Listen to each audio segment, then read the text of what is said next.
Ukrainian President Vladimir Zelensky has arrived in Washington, D.C. for a high-stakes meeting with U.S. President Donald Trump, aimed at ending the war with Russia.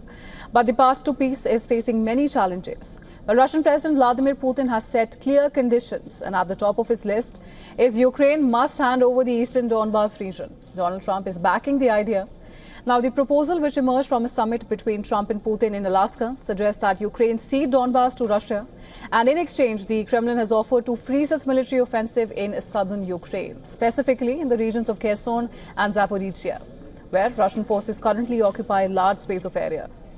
Well, Russia has now promised to halt attacks elsewhere in Ukraine. Donbas, Ukraine's industrial heartland, has become both a symbolic and strategic centerpiece of the war. Long claimed by Russia, the region is rich in coal and steel, which are critical to Ukraine's economy. Control over Donbas will give Russia a grip on eastern Ukraine and deprive Kiev of a major energy and industrial base.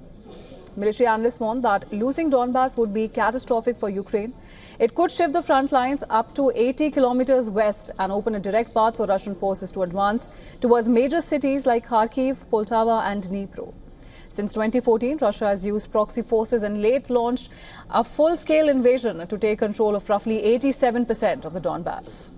Zelensky continues to reject any territorial concessions. He warns that withdrawing from Donbas would only pave the way for a renewed Russian offensive and insists that Ukraine's constitution forbids surrendering or trading land. Well, Zelensky has stated that any discussion over territory must happen face-to-face with Putin and only in the presence of US and European leaders. Russia has already annexed Crimea in 2014 following a referendum and repeated that tactic in 2022, declaring control over 4 additional Ukrainian regions: Donetsk, Kherson, Luhansk and Zaporizhia, despite not fully occupying them. Now, according to the White House schedule, Trump and Zelensky are set to meet today for a one-on-one talk before being joined by a group of European leaders, including French President Emmanuel Macron, British Prime Minister Keir Starmer, German Chancellor Friedrich Merz, NATO Secretary General Mark Rutte, and EU Chief Ursula von der Leyen. European allies have issued a clear warning that international borders must not be redrawn by force, with French President Macron stating that peace must not come at the cost of capitulation. Now, for Ukraine, retaining control of the Donbas goes beyond territorial defense.